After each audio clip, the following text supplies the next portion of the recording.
listen in my microcosm.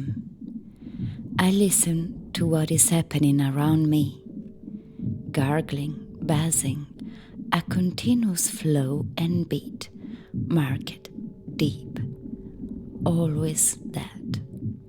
Tum-tum, tum-tum, tum-tum. Sometimes faster, more intense, sometimes slower. Sounds accompany me when I grow up in a microcosm that is getting closer and closer to me.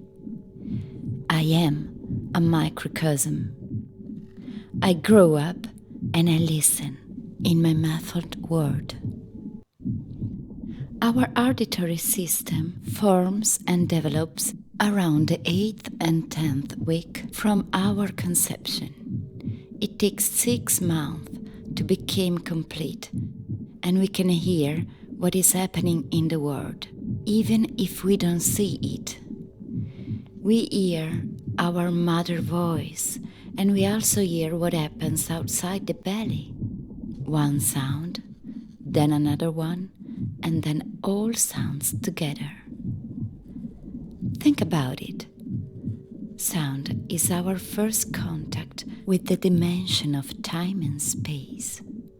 Sound needs space and time in which to move and develop to be perceived. Thus, the heartbeat and the breath of the mother mark our time for the first time. They are always the same. They are always different. A cycle that includes variation and errors, sounds that make us feel at home.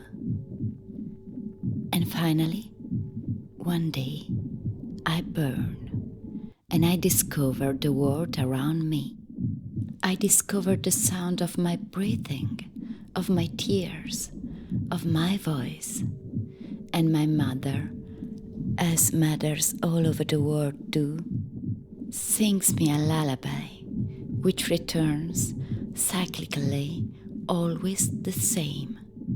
La la la, la la la, la la la, la la la, la la la, la la la, la la la la la.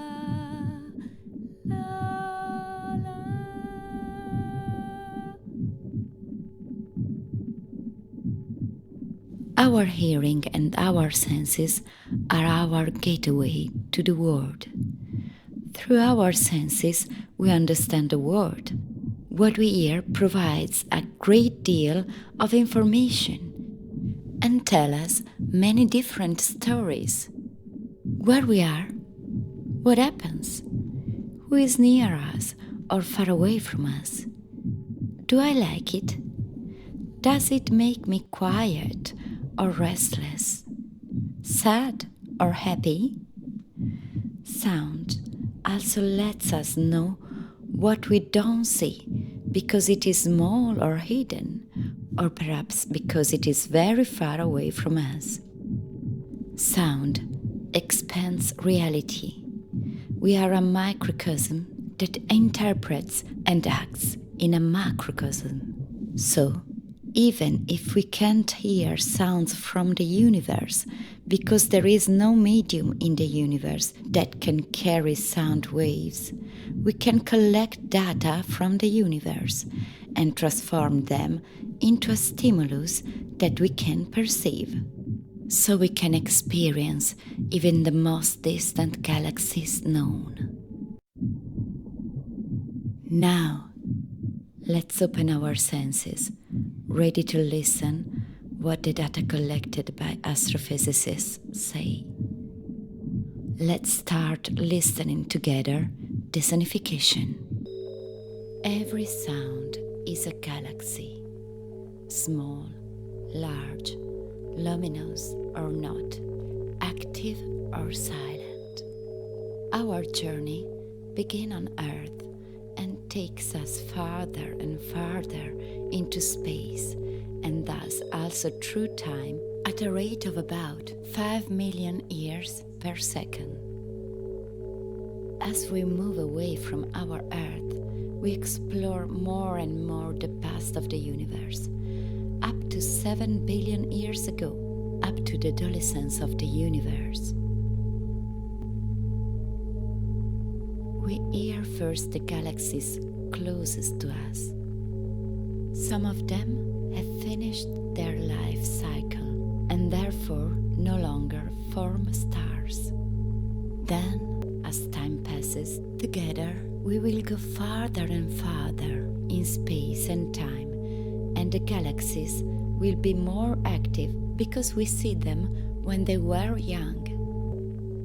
These galaxies have star-forming fireworks. This is the era of the maximum star birth. This is the story of the universe. This is the story of two eras of the universe. The one we are in today, in which the universe is shutting down, and the one of maximum star formation. Now you can hear events happening far apart, going farther and farther in space and back in time. We find clumps of galaxies, like bright spots in the canvas of the cosmos. You will also hear silences. This corresponds to the enormous cosmos voids that exist between the clusters of galaxies. They are of the order of hundreds of millions of light years. They are spaces where there is no matter. Galaxies, clusters, and voids will appear as the universe reveals. From the universe of today that is switching off to his exuberant adolescence.